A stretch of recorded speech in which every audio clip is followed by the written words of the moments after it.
I want you to visualize a chessboard. You're sitting there, playing white. You reach out, you push your pawn forward, standard opening, nothing fancy.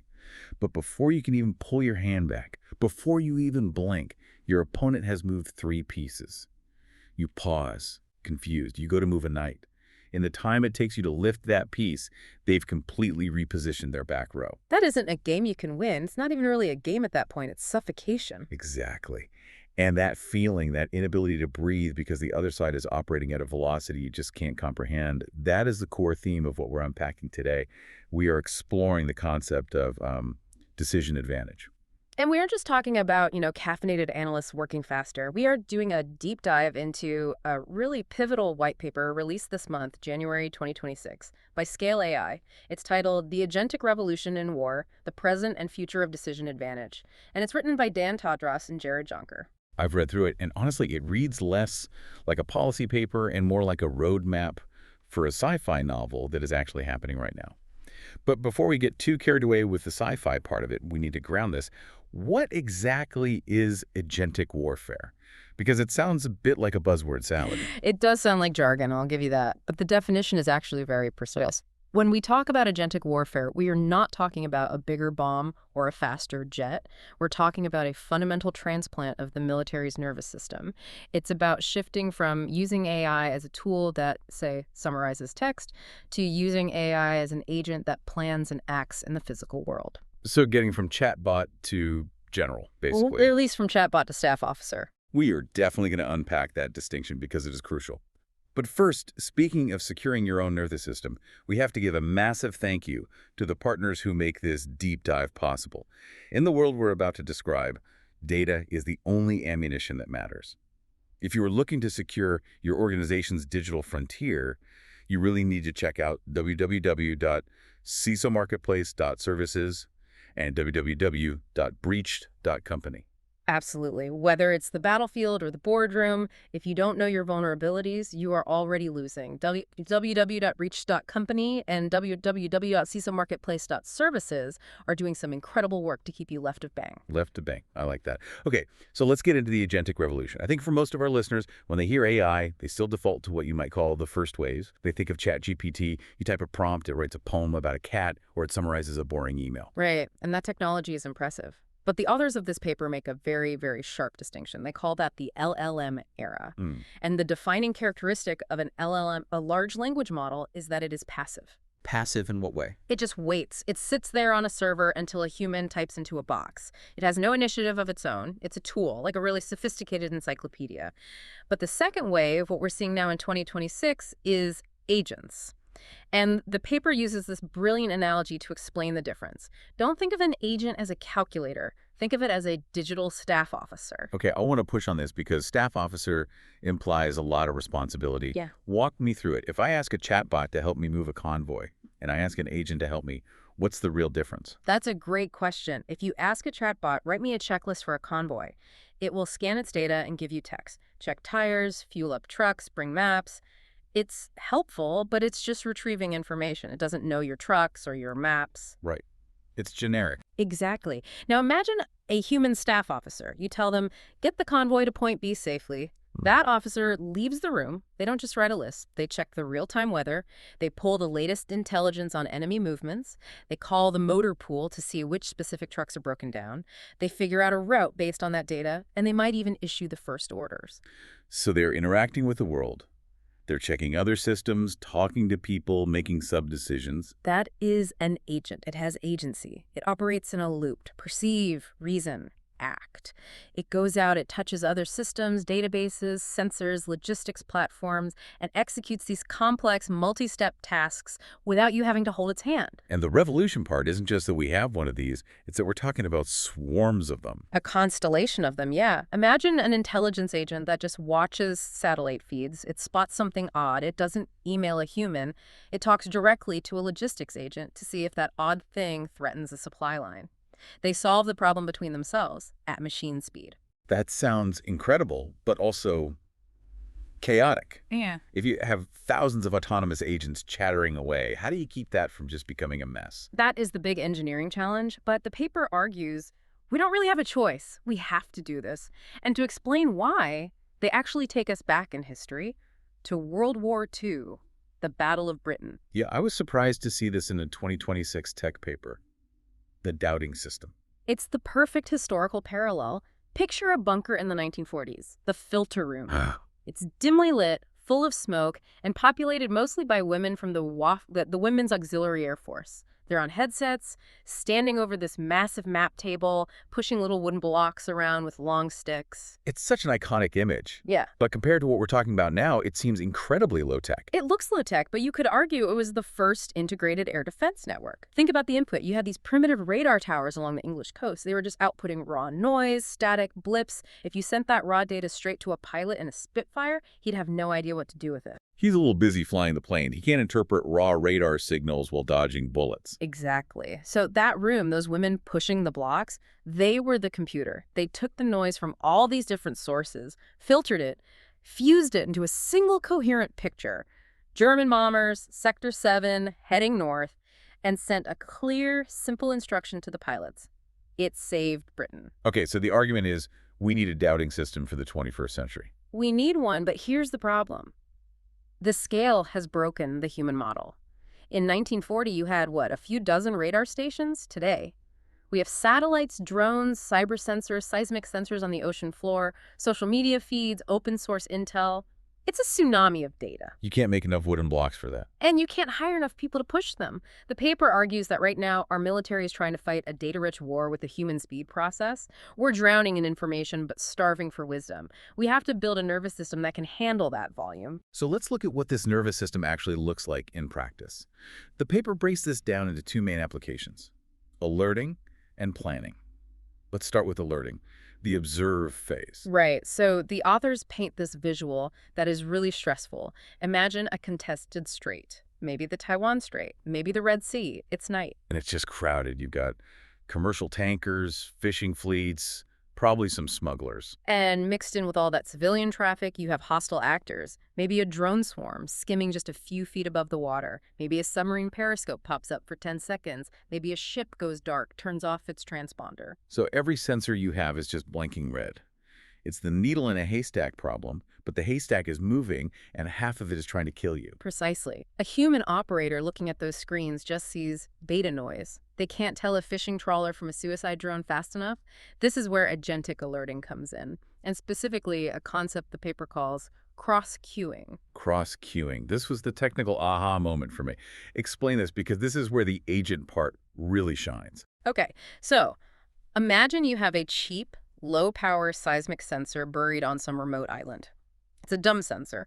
Suddenly, it feels a thump, a vibration. Could be a truck, could be a minor earthquake, could be a mobile missile launcher parking itself. In the old system, that sensor sends an alert to a human. Vibration detected. The human has to see it, stop what they're doing, open a different program, look at a map, and decide if they should send a drone to check it out. That takes minutes. In an agentic system, that sensor is an agent. It feels the thump. It immediately talks to a nearby satellite agent and says, I have a vibration at these coordinates. Do you have a visual?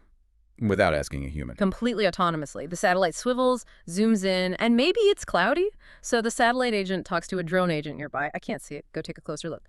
The drone drops altitude, snaps a photo, uses computer vision to identify the object as a hostile launcher, and then only then does it alert the commander. So instead of the commander getting a raw alert saying something shook the ground, they get a notification saying, confirmed hostile launcher at these coordinates. Here's the photo. Awaiting orders. Exactly. It filters out all the noise. It turns the military from a reactive force waiting for the phone to ring into a proactive force that is constantly hunting for anomalies. That is a massive shift in situational awareness. But detecting the threat is only step one. You still have to decide what to do. And that brings us to the second big application, agentic planning. The decide phase. And this addresses a problem that drives military planners crazy. The authors call it the Napoleonic staff system problem. Which is basically that planning takes forever. It's glacial. Currently, if the U.S. military wants to create a major operational plan, say for defending a specific region, it takes about 2 years. Hundreds of people, thousands of hours, producing this massive document that gets put in a binder. The dreaded binder. I think anyone who's worked in a large organization knows the binder problem. And here's the tragedy of the binder. The day you print it, it is obsolete. We call it Technological drift. In the 2 years it took you to write the plan, the enemy invented a new drone, or changed their cyber tactics, or built a new base. Your plan is fighting a ghost. And then there's crisis in adaptability, which is just a fancy way of saying no plan survives contact with the enemy. Right. If your plan relies on a specific bridge for logistics and that bridge gets blown up in the first hour of the war, your 500-page binder is now a paperweight. Humans are terrible at replanning on the fly under fire. Panic sets in. Cognitive tunnel vision takes over. You stick to the old plan even when it's broken. So enter the solution. The paper talks about a prototype called Thunderforge, which I have to say sounds like a weapon from a fantasy novel. It does, but it's very real. It's being tested by the Defense Innovation Unit. And the concept here is living plans. How does a plan live? By never being finished. Thunderforge uses agents to run simulations, not one or two. Millions. They use tools like DARPA's SafeSim, a physics-based simulation engine. They simulate the battle over and over and over, tweaking variables every single time. It's the Dr. Strange strategy. Yeah. Looking at 14 million possible futures to find the one where you win. It really is. They test every possible enemy move against every possible counter move, and they generate what's called a planning multiverse. So, go back to that bridge scenario. The bridge gets blown up. In the old world, the staff is scrambling for 12 hours to find a detour. In the Thunderforge world, the observer agents see the bridge is gone. They tell the planner agents. The planner agents rerun the simulations instantly. They find the optimal detour that balances fuel, safety, and speed. And before the commander even asks, what do we do, the system is presenting 3 valid options. Sir, the bridge is down. Option A, go north, high risk but fast. Option B, go south, safer but slower. It's a self-healing plan. It adapts at the speed of the conflict. That is, frankly, it's terrifyingly efficient. But before we get to the geopolitical stakes, why we're racing to build this, I want to pause. We're talking about speed and efficiency in decision-making. That is exactly what our sponsors specialize in, just in a different domain. That's a good point. If you're a CISO or an IT leader, you don't have 2 years to write a plan for a data breach. You need to know what's happening right now. That is why we partner with www.cisomarketplace.services and www.breached.company. They provide the intelligence you need to make those Thunderforge-style decisions for your company's security. Check them out. Do not wait for the bridge to blow up before you have a plan. Okay, so we've covered the tech, but the paper makes it very clear this isn't happening in a vacuum. There's a reason this paper was released now, in January 2026. The stakes are massive. We are talking about the great power competition. Specifically, the paper points to the People's Republic of China and the PLA. The paper says China is racing toward what they call intelligentized warfare. That sounds ominous. What does that actually mean? It means that intelligence AI is woven into the very fabric of the force. They're building command brains. And the authors point out a structural advantage China has, something called civil-military fusion. I hear that term a lot. Can you break it down for us? Sure. In the U.S., the military and the commercial tech sector are separate. Sometimes they don't even get along, Yeah. Google employees protesting defense contracts, that kind of thing. In China, civil-military fusion means that distinction is legally blurred.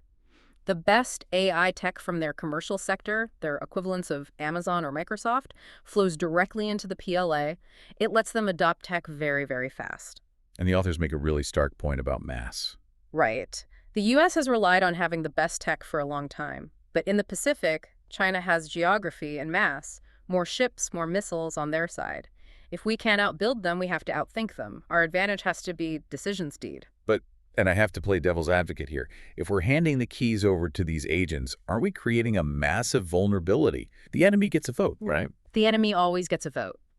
And the paper has this fascinating section on counter AI.